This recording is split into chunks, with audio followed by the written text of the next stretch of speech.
buenas tardes, bienvenidos amigos de Teleamiga, gracias por conectarse nuevamente en Salud para Todos. Recuerde que estamos de lunes a viernes de 2 a 3 de la tarde trayéndoles la mejor información de los temas de su interés. Si quiere conocer de alguna patología, diagnóstico o de condiciones que de pronto los rodeen y que despierten su interés, pueden escribirnos a través de @canal Teleamiga en Twitter, teleamiga.tv en Instagram y Teleamiga en Facebook.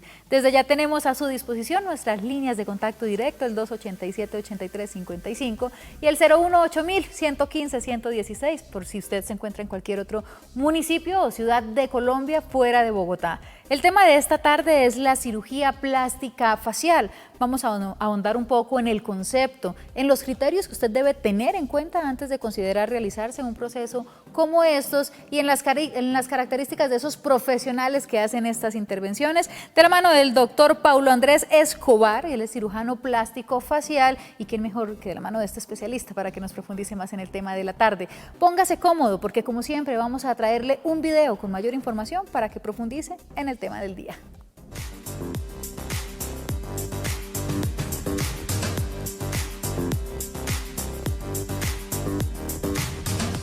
Aunque no existe un índice de fracaso o tasa de reincidencia, es sabido que no son pocos los casos de personas que acudieron a la liposucción para ponerle punto final a su exceso de grasa en regiones específicas del cuerpo, o que se hagan rejuvenecimiento facial u otros procedimientos para verse bien. Pero al cabo de un tiempo el resultado no fue el esperado porque su problema no estaba en su cuerpo, sino en su mente. Según la doctora Osiris Arévalo, presidente de la Sociedad Colombiana de Cirugía Estética y Reconstructiva, hay una presión creciente para parecer joven y guapo, especialmente en el caso de las mujeres, a las que todavía se les juzga más por su aspecto. La gente cree que su vida será más fácil y más exitosa si se ajustan a las normas culturales. En general, el 85% de las personas que se someten a cirugía estética son mujeres. La mayoría están intentando atraer a los hombres. Si la mayor parte de la gente toma caminos quirúrgicos para retrasar el efecto del envejecimiento, entonces cambiarán las expectativas sobre qué aspecto deberemos tener cuando nos hagamos mayores. Según 7 estudios epidemiológicos distintos, las mujeres que se agrandan los senos tienen una tasa de suicidio que es de 2 o 3 veces mayor que la del resto de la población. Hay una condición psicológica conocida como desorden dismórfico y varios estudios sugieren que cerca del 10% de la gente que acude a la cirugía estética tiene esta condición. Pero hay efectos secundarios relacionados con muchas operaciones. Mientras que las operaciones estéticas se hacen en general en clínicas privadas, cuando hay que corregir complicaciones, esto suele generar costos más altos, inclusive que pueden llevar a la muerte, si no seleccionas bien tu cirujano, que a veces por el afán y costos no piensan en el futuro y por eso vemos casos repetitivos de malas cirugías. En la sociedad actual sería importante crecer y aprender a mirar por debajo de la piel. No se trata de juzgar o criticar las elecciones individuales. Es importante entender por qué las cirugías se han vuelto tan populares y su impacto en los individuos y en la sociedad. Es importante afrontar lo que está sucediendo.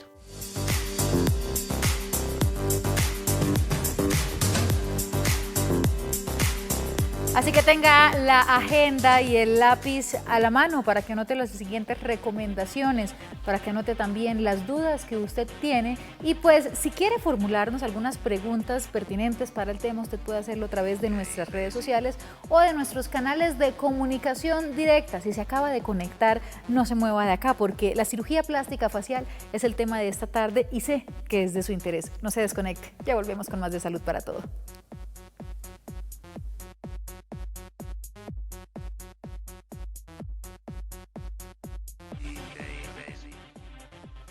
Gracias por continuar conectados con Salud para Todo. Cirugía plástica facial es el tema de esta tarde y a esta hora ya nos acompaña nuestro especialista e invitado, el doctor Paulo Andrés Escobar Rincón. Les dejamos su perfil para que usted pueda profundizar más de su experiencia.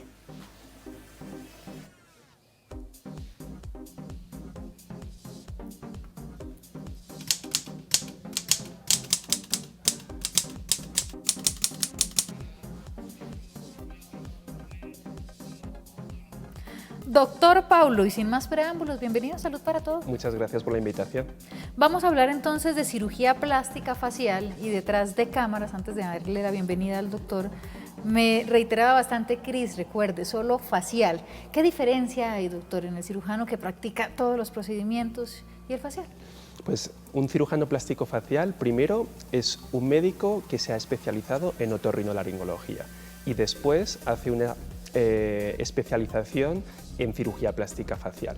Dentro de la cirugía plástica facial está todo lo que son los procedimientos tanto estéticos, reconstructivos y también que abordan la parte funcional, pues, por ejemplo, de la nariz, pero también pues, del cuello hacia arriba, toda la patología que pueda necesitar una mejora pues, a nivel estético o reconstructivo, como decía. Entonces, esa es un poco la diferencia. O sea, ¿practican ambas? Practicamos, digamos, todo lo que es la patología, tanto estético, reconstructiva y funcional de la cabeza hacia arriba. Desde la raíz, o sea, solucionando el problema y no solo pensando en la apariencia. Eso es. Muchas veces es muy importante tener en cuenta que cada órgano, con cada estructura que hay en la cara o en el cuello, si tienen un problema estético, probablemente también haya algún componente funcional. En el caso, por ejemplo, de la nariz, que es como la cirugía estrella en la parte de la cirugía plástica facial, eso pues tiene muchísima importancia, la parte funcional, que es una consecuencia a veces de la estética y que están un poco como muy conectadas en reciprocidad. Si tengo un problema estético, probablemente tenga un problema funcional y viceversa. Así que es muy importante abordarlo de esa forma. ¿Cuántos años ya en este campo, doctor, lleva? Pues yo, mi práctica privada, ya cumplí más de 10 años en mi propio consultorio y pues durante todos estos años me he ido especializando en toda lo que es la parte, sobre todo incluso más reconstructiva, de casos de pacientes que a lo mejor no han tenido un buen resultado en sus primeras cirugías o que de pronto necesitan una atención mucho más especializada para dar un resultado o mejorar incluso pues, una deformidad o una patología por un traumatismo, este tipo de cosas, ¿no? En estos más de 10 años, es decir, que ha conocido miles de historias de los pacientes que ha podido intervenir. ¿Cuáles son los errores más comunes que como pacientes cometemos a la hora de practicarnos un procedimiento estético? Bueno, yo creo que el problema sobre todo es quizás elegir un especialista que quizás no tiene toda la cualificación para el procedimiento que uno está buscando. Hoy en día es muy importante pues, que uno busque muy bien, si quiere hacerse un procedimiento, pues que ese especialista tenga la formación adecuada para eso. No es lo mismo operar, por ejemplo, una cirugía de cuerpo o una mamoplastia, una cirugía del busto, por ejemplo, que una cirugía en la nariz. Cada procedimiento tiene y necesita un entrenamiento muy específico. La tendencia, yo creo que en medicina, en muchos campos y sobre todo en este, es la subespecialización cada vez es mucho más importante. Si uno tiene un caso pues que de pronto implica la nariz, debería operarse con alguien que tenga formación en otorrinolaringología y que además, en el mejor de los casos, pues tenga un entrenamiento adicional en cirugía plástica facial.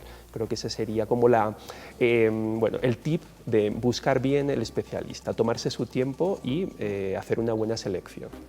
¿Se ha encontrado con pacientes que le manifiestan el afán? Doctor, no, opéreme ya, mañana, que quiero lucirme mejor. Sí, a veces yo creo que es parte también de la desinformación que a veces hay, y es que la gente de pronto no conoce todos los detalles que implica hacerse una cirugía. Una cirugía necesita pues primero hacer unas pruebas preoperatorias, obviamente la parte preoperatoria en cuanto al diagnóstico, la selección de la técnica que se le va a usar, la condición de salud tiene que ser óptima y después tiene que haber un proceso de recuperación que pues en muchos casos pues de pronto el paciente desconoce que pues necesita al menos 10-15 días para recuperarse y piensa que ya en un fin de semana va a poder estar recuperado y volver a su actividad. Entonces, a veces desde el desconocimiento el paciente toma una decisión a lo mejor acelerada, y si se da la ecuación en la que se encuentra con de pronto un profesional que no tiene mucha ética, pues por ahí le dice, sí, no se preocupe, que lo opero ya sin hacer ningún análisis, sin hacer ninguna prueba, sin tener en cuenta la recuperación, y por ahí empiezan los problemas, ¿no?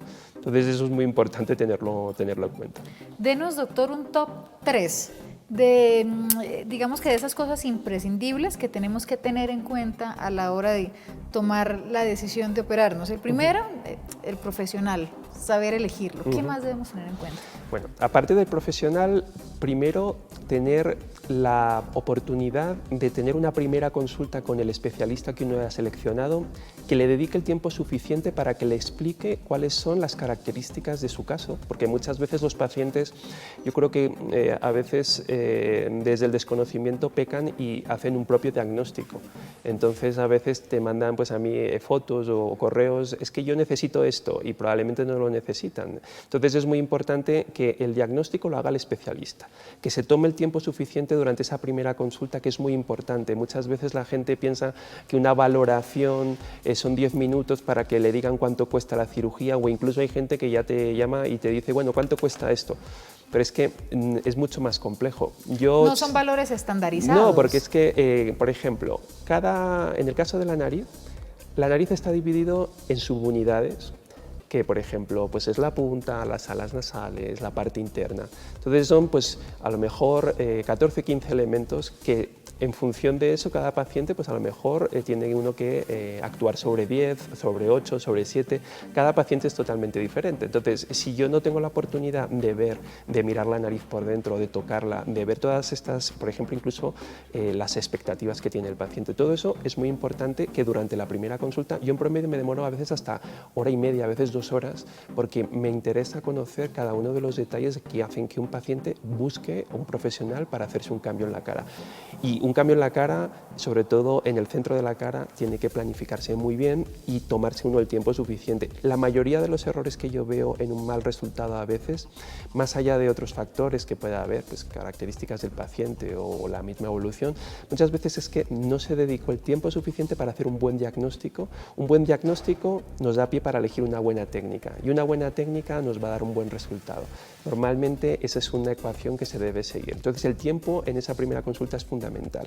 A veces la gente pues dice, bueno, es que me cobran la primera consulta, pero es el tiempo del cirujano y es muy importante, es casi ahí empieza la cirugía, yo siempre digo. Entonces si uno no lo ve como de esa forma, a lo mejor cae en un profesional que no va a tener las mismas cualificaciones que otro que se toma el tiempo planificando y eligiendo una buena técnica. Es una forma de prevenir un mal resultado. Es que eso es muy importante y eso es algo que hoy en día quizás pues la gente cada vez está valorando menos y muchas veces a mí me han a veces contactado pacientes, es que yo iba a operarme con usted, pero como cobraban la consulta, me operé con otro y luego vuelven con un mal resultado. Entonces eso a veces, tanto conmigo como con otros profesionales que hacemos las cosas correctamente, pues yo creo que le podrían contar historias similares si les preguntáramos, ¿no? Entonces la primera consulta es muy importante. Y luego, ya dejando la primera consulta aparte de lo que hablamos del profesional, la clínica donde le van a operar a uno. La clínica, las instalaciones, los insumos que usan. ¿El paciente desde el principio tiene conocimiento de en qué clínica le van a hacer el procedimiento? Sí, yo pues siempre les informo, incluso ellos antes de la cirugía van a hacer la valoración con el anestesiólogo en la clínica, pues ahí pues conocen un poco en qué consiste el procedimiento de la anestesia y pues un poco ven el tipo de instalación que donde van a estar. Ahí esa parte es muy importante porque hay algunas clínicas que de pronto no tienen como los estándares para hacer un procedimiento. De hecho, en noticias hemos visto que cierran muchas. Entonces, eso es muy importante, hacer una buena selección. Y sobre todo el tema de la anestesia es muy, muy importante. Hay muchas veces que la gente piensa que algunos procedimientos se deben hacer o son más seguros si los hace uno con anestesia local. En el caso de la rinoplastia no es uno de ellos. Tenemos que tener en cuenta que estamos trabajando en la vía respiratoria, la vía aérea, y si yo, por ejemplo, tengo una reacción alérgica, que puede ser a un medicamento, lo primero que se va a pasar es que se me va a cerrar el paso respiratorio. Entonces, si yo no tengo una intubación, que es lo que se hace durante la anestesia general, que me está proporcionando oxígeno, a lo mejor voy a tener un problema muy serio. Claro, no es doctor, aplíqueme la anestesia, por acá solamente opéreme rápido. Y esto lo único que hace, y perdona que te interrumpí, es reducir los costos y da la falsa sensación a la persona que incluso el procedimiento es menos complejo.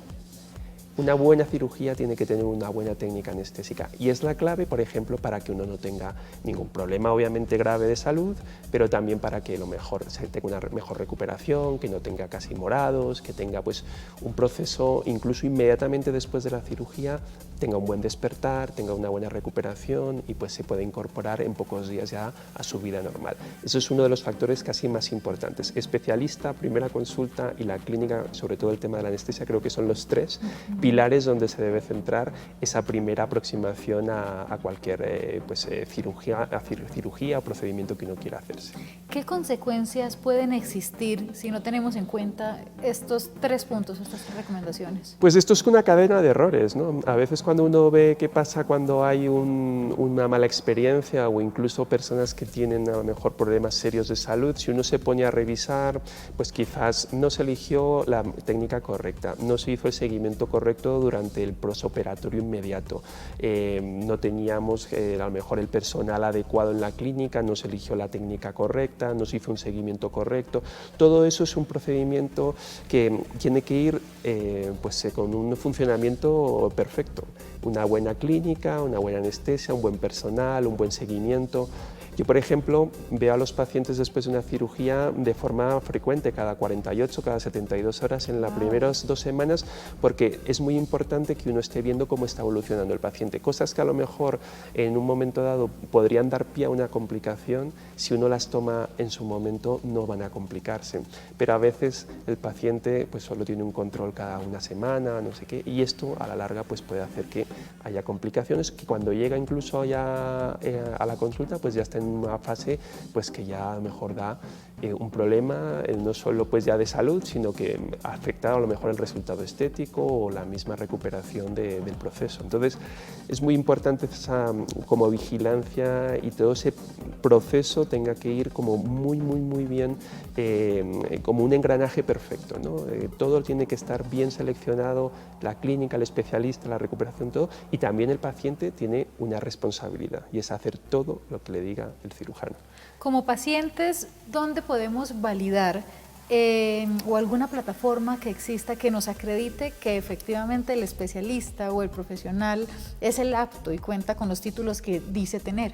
Pues hoy en día tenemos la que es la Secretaría de Salud pues en cada una de las regiones, ¿no? Que pues ahí ellos dan, digamos, pues las habilitaciones correspondientes para las especialidades, pues esto ya en cada departamento pues podrían hacer la consulta. Luego están las sociedades científicas que agremian a los especialistas. En Colombia, por ejemplo, pues está la Sociedad Colombiana de Cirugía Plástica, la de Cirugía Plástica Facial y la Sociedad de Otorrinolaringología, por ejemplo, que ahí puedes encontrar como los perfiles de los profesionales. Muchas veces también esto es como un primer paso, es como lo mínimo. Es como si yo pongo el ejemplo, un cirujano cuando tiene un título y tiene pues una formación, es como cuando a uno le dan la licencia de conducir. Se supone que sabe conducir, se supone que está pues validado para poder hacer eso, pero luego no es lo mismo un conductor que acaba de tener el pase que otro que ya lleva 10 años o más tiempo. Entonces, eso también es muy importante que se tenga en cuenta. El perfil del cirujano debe no solo, obviamente, tener los mínimos legales que son requeridos, las titulaciones, todo esto, sino también se tiene que ver el tipo de resultado que obtiene, la formación que tiene específica en el procedimiento que quiere uno hacerse. Por ejemplo, si ese médico pues, tiene publicaciones en revistas internacionales, si es invitado como profesor en congresos internacionales o nacionales, si tiene una labor docente, por ejemplo, cuando uno ya digamos que empieza a dominar lo que hace, ya tiene la capacidad de enseñar a otros. Y eso es muy importante también mirarlo. El tema académico da un voto de confianza. Técnicamente, una persona que tiene una formación en la que está pues, una experiencia, digamos, en la docencia, ya le valida como digamos, un experto en lo que está haciendo. Cuando uno empieza a hacer algo, pues seguramente no tiene mucho que enseñar, sino todo lo contrario, mucho que aprender. Llega un punto en el que cuando ya uno tiene pues un nivel de aprendizaje, una curva de aprendizaje, como decimos en cirugía, pues ya está capacitado para tener pues estudiantes o ser invitado como profesor. Este tipo de cosas es muy importante. Yo creo que diferencia mucho, digamos, o sería un factor importante a tener en cuenta a la hora de hacer una selección en un profesional, ¿no? Entonces, pues ese es otro como tip. Se realizan, o de pronto ustedes desde la agremiación de especialistas, pues cada uno por supuesto dirigido a su especialidad o a la parte del cuerpo en la que está mejor formado, ¿contrarrestan de alguna manera las infortunadas malas noticias que hemos venido teniendo de malos procedimientos? Sí, de hecho, pues una de las cosas más importantes que hay para que no haya malos procedimientos es cada vez tener opciones como cirujano de estar mejor formado, con mejores capacitaciones. Eso reduce mucho el riesgo de tener una mala praxis. Todos los cirujanos en un momento dado podemos tener complicaciones, eso es normal. Todo el mundo, el único que no tiene complicaciones es el que no opera. Pero una cosa es tener una complicación sencilla, saber identificarla y tratarla, y otra cosa es generar una complicación por un desconocimiento de la técnica, por una mala selección del paciente, por un mal diagnóstico.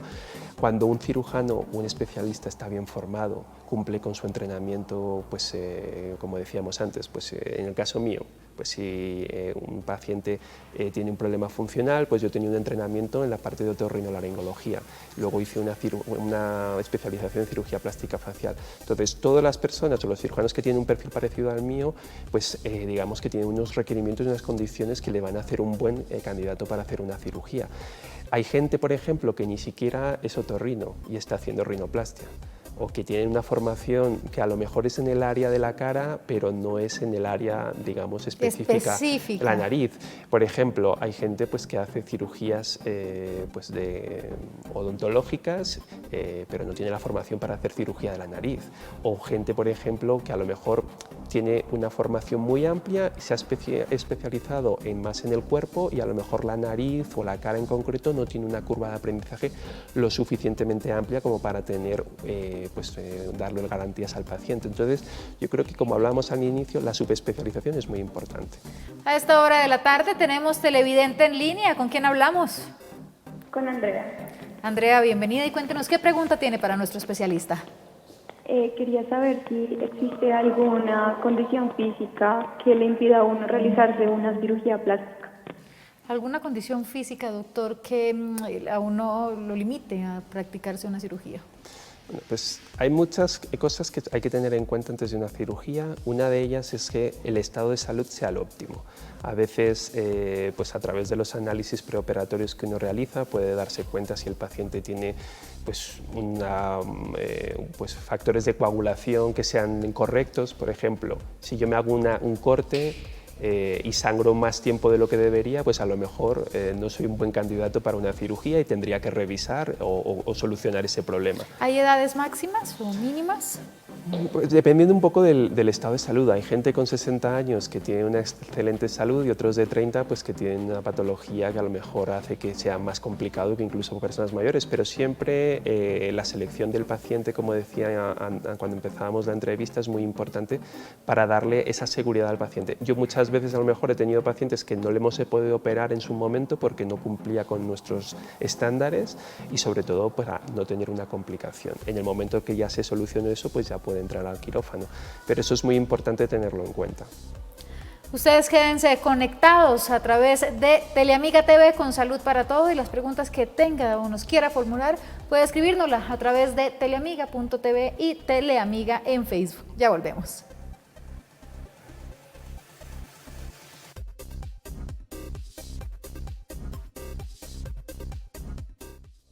Continuamos hablando de cirugía plástica facial de la mano del doctor Paulo Andrés Escobar Rincón. Antes de continuar con el tema de la tarde, doctor, quiero que nos recuerde las redes sociales y en dónde está ubicado su consultorio. Pues yo tengo el consultorio en la 119 con séptima, en el Santa Ana Medical Center, es el consultorio el 422, y mi página web es escobarmd.com.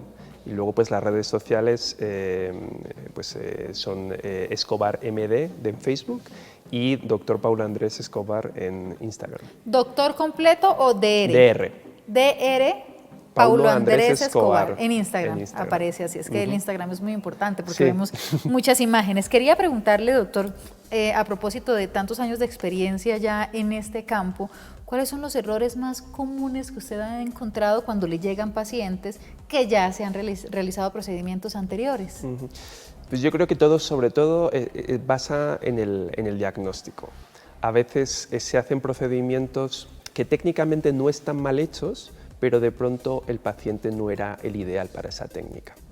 O muchas veces también lo que pasa es que uno ve que no se tomó el tiempo suficiente dentro de la cirugía para solucionar pues el caso del paciente. Entonces, a veces por ahorrar costos, por correr, por X motivo, el paciente se queda a medio operar. Y eso luego, pues obviamente necesita pues, terminar la cirugía en algún momento posterior. O sea, hay afectaciones tanto funcionales como estéticas. En el caso, por ejemplo, de la nariz, si yo daño la estructura de la nariz, voy a tener problemas estéticos y problemas funcionales. Por ejemplo, aquí en Colombia tenemos un tipo de nariz que se llama nariz mestiza. Es el mestizaje que hemos tenido en los últimos 500 años, pues nos ha dado un tipo determinado de nariz, como también en cualquier parte de Latinoamérica. Normalmente la estructura aquí es un poquito más débil, más cortos los cartílagos que conforman la nariz, la punta de la nariz. Necesitan más refuerzos estructurales a la hora de hacer la cirugía. Si yo no me tomo el tiempo suficiente para hacer esos refuerzos, en el proceso de cicatrización se van a producir cambios que incluso a veces duran años, que me van a dañar la nariz, que van a hacer que respire peor, que van a hacer que de pronto la punta de la nariz se vaya torciendo, que vaya viéndose como defectos que al principio no se veían y que se van a ir viendo cada vez más. Si uno se toma el tiempo para trabajar sobre esa estructura, ese riesgo es mucho menor. ¿Qué pasa? Que más tiempo pues es un poco más de gasto a nivel de clínica, suben los costos, pero a la larga es la mejor forma de evitar, en la medida de lo posible, tener que volver a entrar a cirugía. Estadísticamente, si uno lee libros o incluso revistas científicas, dicen que incluso hasta el 20% o incluso más de los pacientes que se hacen una cirugía plástica facial, a veces tienen que volver a entrar para hacer algún tipo de retoque. Pero eso puede bajarse en la medida en la que yo tome mi tiempo en cirugía, elija bien la técnica, tenga un buen seguimiento y a la larga, pues a lo mejor en lugar de un 20, pues puedo tener un 5 o incluso menos, dependiendo, y eso pues va a hacer que, y también si yo tengo que volver a tener que entrar al quirófano, de pronto sea por cosas muy pequeñas y no pues tener que volver a hacer toda la cirugía, ¿no? Esto también es muy importante.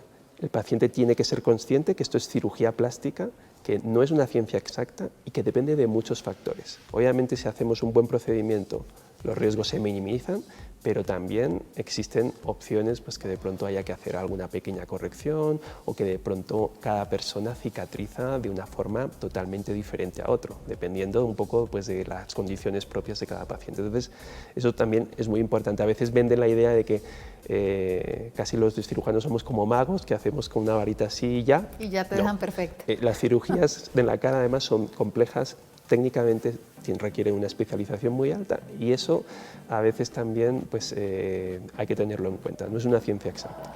Hablemos, doctor, de los pacientes con rinitis o alguna otra patología que se pueda presentar de pronto en la nariz. De hecho, es bastante frecuente que los pacientes que necesitan cirugía estética, si uno se pone a mirar, de pronto tienen alguna alteración que les está también generando problemas en la parte funcional. La rinitis a veces es un problema que va determinado por la, digamos, inmunidad del paciente, se hace una reacción, pues, digamos, que no es la adecuada y de pronto me vuelvo alérgico al polvo, al polen, a cualquier cosa. Si yo tengo además de eso un problema estructural en la nariz, por ejemplo, tengo por dentro torcido y me está obstruyendo el paso de aire, eso va a ser mucho más grave. Entonces, en un paciente como estos, que a lo mejor necesita una mejora estética, si yo soy capaz de corregir esa parte, voy a mejorar la función al paciente y voy a garantizarle que no va a tener una nariz, entre comillas, bonita, pero con mala respiración. O sea, se pueden operar, no es Sí. que porque tenga rinitis o alguna otra patología no pueda someterse. No, de hecho, la clínica a veces en pacientes con rinitis y con problemas estructurales, ya sea pues, de los cornetes, del septum nasal, otras estructuras que hay dentro de la nariz, mejoran mucho cuando se soluciona con cirugía, ¿no? Para eso yo siempre pido a mis pacientes antes de una cirugía de nariz una prueba que se llama escáner de senos paranasales. Es una prueba radiológica un poquito más avanzada que una radiografía simple y me da mucha información sobre cómo está conformada la nariz por dentro y también por fuera. Entonces yo puedo ver pues, todas esas estructuras que tenemos dentro de la nariz y saber si es necesario o no tocarlas para mejorarlo. Y tener también en cuenta de que si yo veo algo que me predispone a tener una posible complicación, conocerlo y evitarlo. Y eso es muy importante, esa prueba. Hablemos un poco, doctor, de las cifras o del aumento de pronto que se ha presentado en nuestro país a la hora de someterse a procedimientos como una rinoplastia. Provienen pacientes de otros países a operarse acá en Colombia. ¿Por qué? ¿Cómo estamos actualmente acá? Hombre, yo creo que en Colombia tenemos muy buenos especialistas en este campo. Yo creo que a nivel mundial, de hecho, cuando uno pues, va a los congresos internacionales, pues los colombianos estamos muy bien vistos en ese aspecto. Los extranjeros también pues, vienen aquí porque los costos son un poquito más bajos, pero de hecho no vienen tanto porque sea más barato, que sí, pero también porque aquí se hacen las cosas bien. Entonces, si uno compara a veces con de pronto los países que uno diría del primer mundo, aquí hacemos las cosas a veces incluso un poquito mejor que en Europa o incluso que en algunas veces que en Estados Unidos. Lo que pasa es que uno piensa, no, es que aquí en Colombia pues es más barato. Sí, es más barato, pero sobre todo yo creo que vienen porque buscan muy buenos profesionales, y no solo en esto, sino también, por ejemplo, en la odontología, es otro de los campos que es muy fuerte. Sin embargo, a veces pues, la gente que viene, de pronto, el principal problema que tiene es que se deja llevar por lo que encuentra en Internet a nivel de precio. Y también hay gente pues, que no termina con muy buenos resultados, pero si eligen un buen profesional, la gente que de pronto nos está viendo desde otros países, aquí están las condiciones para obtener muy buen resultado en cualquier campo, tanto facial como corporal, ¿no? ¿La mayoría de pacientes extranjeros de qué países provienen? Yo tengo pacientes incluso de Hong Kong, Nueva Zelanda, Australia, muchos países de Europa. ¿Mujeres y hombres por igual? Mujeres y hombres, yo tengo casi 40-60 diríamos que es mi proporción, 60 mujeres, 40 hombres, y dentro de ese punto porcentaje importante de pacientes que vienen para corregir cirugías que se han hecho en sus países y que no terminaron bien, ¿no? ¿Deben disponer de un buen tiempo para estar acá en el país? Es decir, ¿su posoperatorio debe ser acá o ellos retornan a su país a los días? Por ley tienen que llegar, dependiendo, si vienen desde el continente americano son 48 horas mínimo antes del procedimiento que tienen que estar en Colombia. Si vienen de Europa es hasta 5 días. Y ¿Antes? Luego, antes. Y ¿Por luego, qué, doctor? Porque es un tema pues, de las aseguradoras que cubren pues, estas pólizas que hay para complicaciones, todo esto exigen pues, ese tipo de cosas basados, pues, que se adapten un poco también a las condiciones. Sí, la altura, también el hecho de que viajes mucho tiempo en un avión te puede predisponer a tener algún tipo de problema a nivel de la circulación, de este tipo de cosas. Y luego mínimo se tienen que quedar 10 días. Mínimo, pero yo recomiendo en función de los procedimientos que eso pueda incluso ser al menos 14 hasta 18 días en función de las necesidades que haya para recuperar al paciente, pero ya cumplidas las 2 semanas, llegando a las 3 semanas, el paciente suele estar bastante bien, ¿no? Y pues ya se regresa a su país y ya pues uno continúa en contacto con el paciente en la medida en la que haya alguna consulta o cualquier cosa adicional. Hace poco leía que Colombia estaba incursionando en el turismo médico. Es decir, también le provee al paciente el confort de la estancia mientras se recupera. Pues yo lo que solemos hacer es recomendarles algún hotel que esté cerca del consultorio para facilitar el tema del transporte. Aquí en Bogotá con los trancones es complicado a veces, y pues se le llega a recomendar pues alguna pues excursión o alguna visita turística, pero en mi caso yo no hago paquetes ni nada de esto, sí se le dan recomendaciones. De todas formas, aquí a nivel legislativo y a nivel pues de esfuerzos como país, creo que se deberían hacer muchos más esfuerzos a nivel, a quien corresponda si me está escuchando.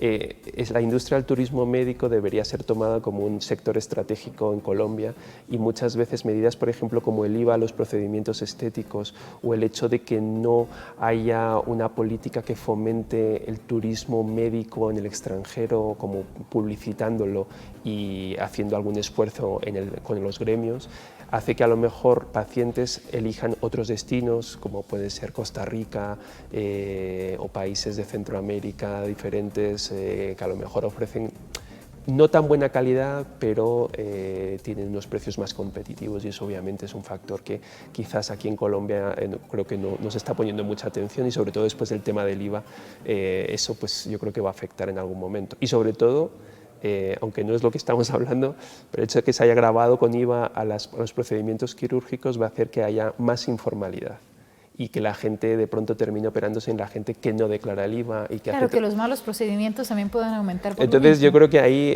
las sociedades científicas de este tipo pues de especialidades estamos tratando entre todos de ver qué opciones hay, pero es algo que de pronto en su momento no se previó, y seguramente pues, por ahí empiezan a haber malos casos por esto, ¿no? Así que, bueno, pues a ver en qué termina, pero bueno, eso no es nuestro tema de hoy, pero siempre es bueno que la gente lo conozca. Pero valga ¿no? la aclaración, sí. Por supuesto que sí. Aparte de la rinoplastia, que es por supuesto la cirugía estrella facial, ¿qué otros procedimientos se realizan?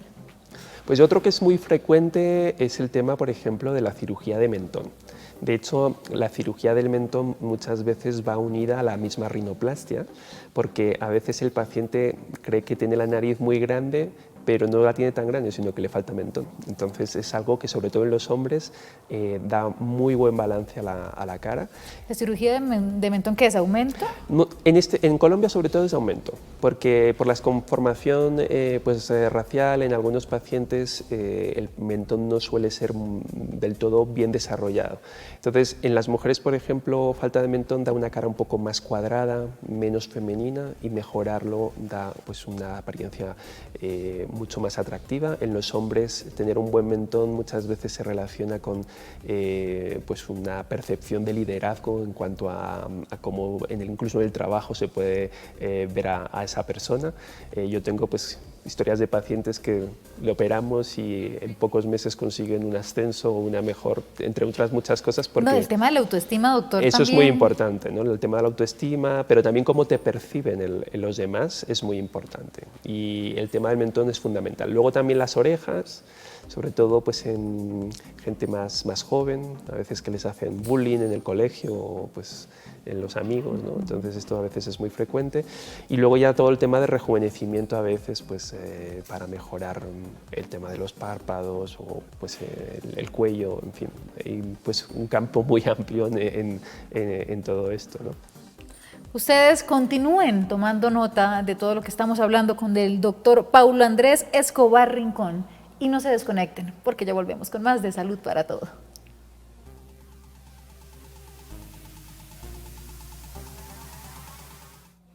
Hablábamos con el doctor Paulo Andrés Escobar de la cirugía plástica facial, y aparte, pues en los segmentos anteriores hablábamos de la rinoplastia, posteriormente entonces de la cirugía de mentón y de las orejas. Uno pensaría que la complicación en estas dos cirugías es menor a la de la rinoplastia, ¿o es la misma?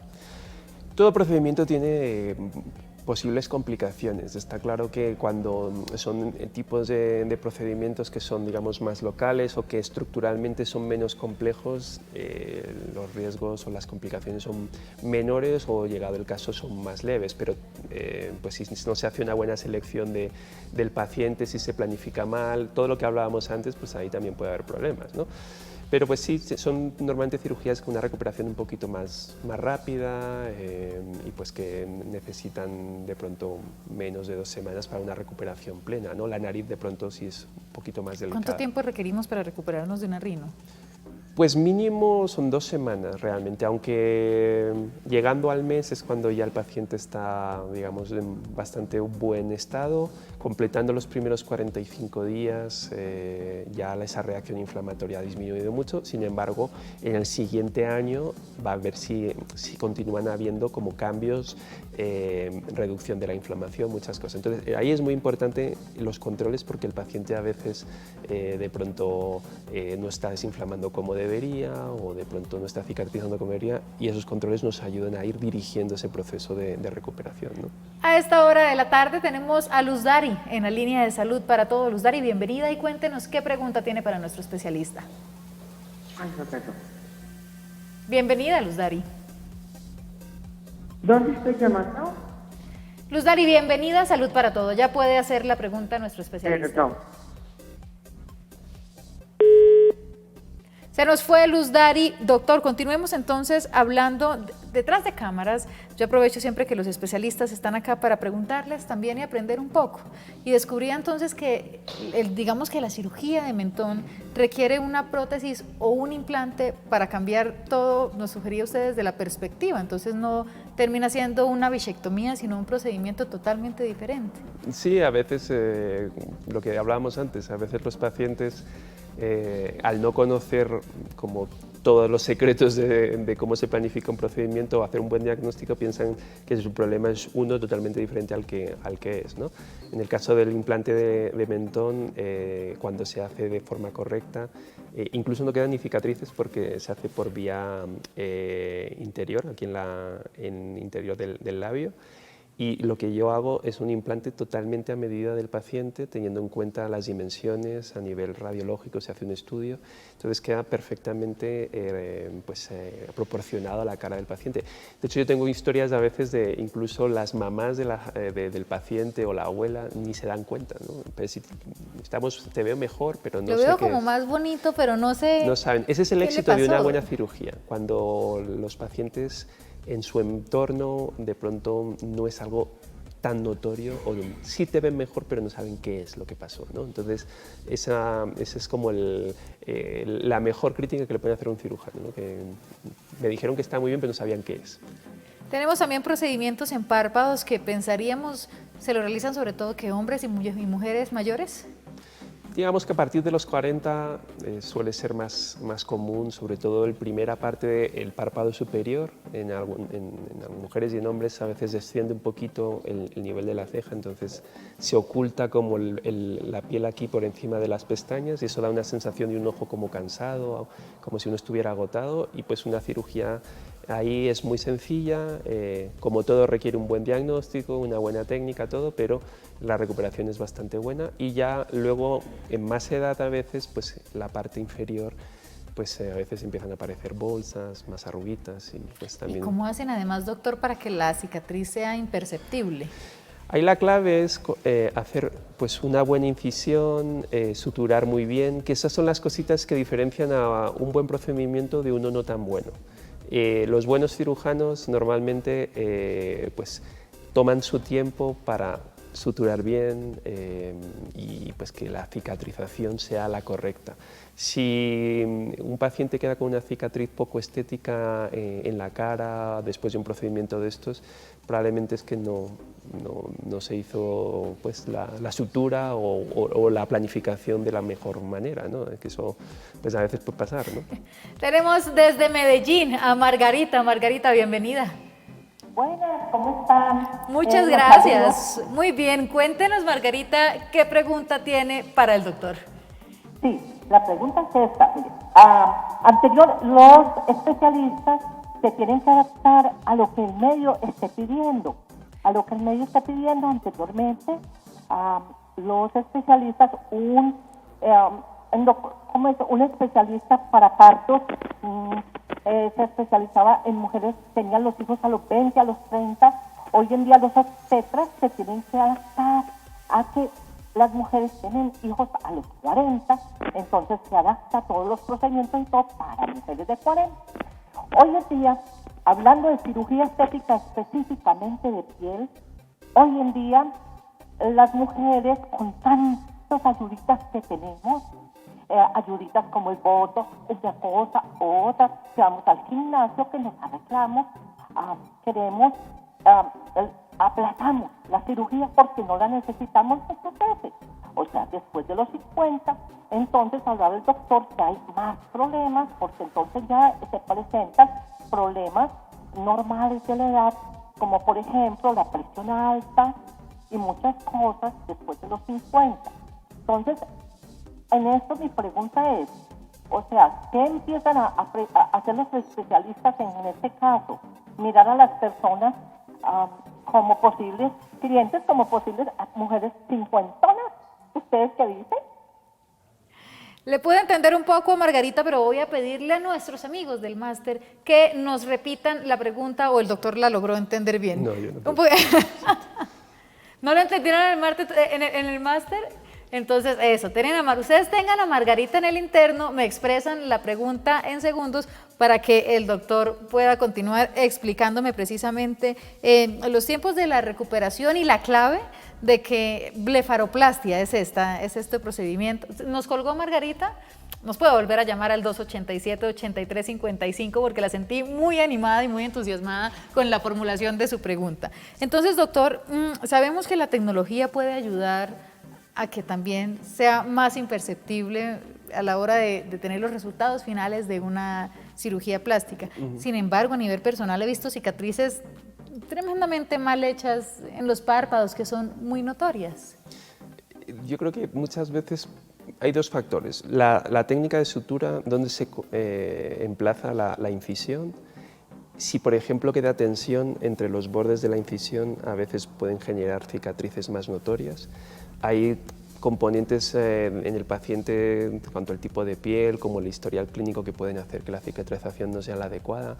Las personas, por ejemplo, con diabetes o con enfermedades autoinmunes que afectan el colágeno pueden tener una cicatrización menos predecible, pero es bastante raro que una cicatriz se note si se hace con una buena sutura y sobre todo si se cuida en el proceso posquirúrgico la recuperación, digamos, ¿no? Es parte del éxito. Es parte del éxito, desde luego. El doctor es otorrinolaringólogo y posteriormente nos cuenta que debe hacer entonces 2 especializaciones. Los otorrinos los cirujanos plásticos faciales son primero otorrinos y después los otorrinos que quieren hacer esa especialización en cirugía plástica facial, pues hay un programa pues aquí en Colombia que está avalado por una universidad, que es la Universidad CES de Medellín, y que pues da esa cualificación. Entonces hay pues un año completo en el que uno está pues aprendiendo y pues perfeccionando pues en ese campo, ¿no?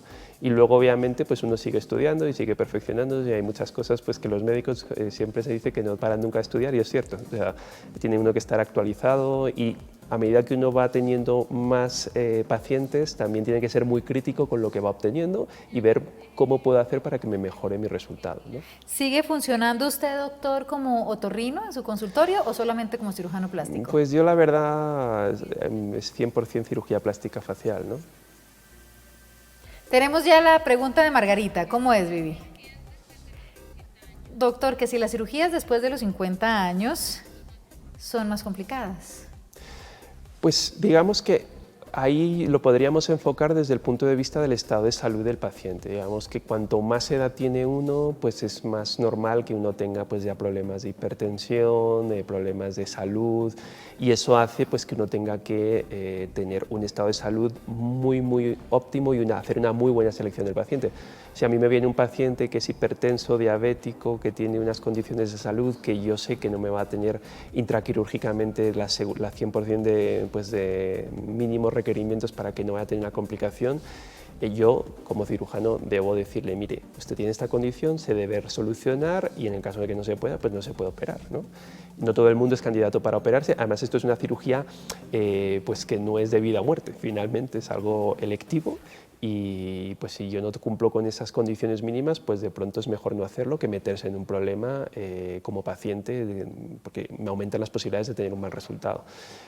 Pero muchas veces, como decíamos antes, hoy en día gente con 50 años tiene salud excelente, incluso mejor que muchos de 30, y yo tengo pacientes de todas las edades y pues con muy buena recuperación y todo, ¿no?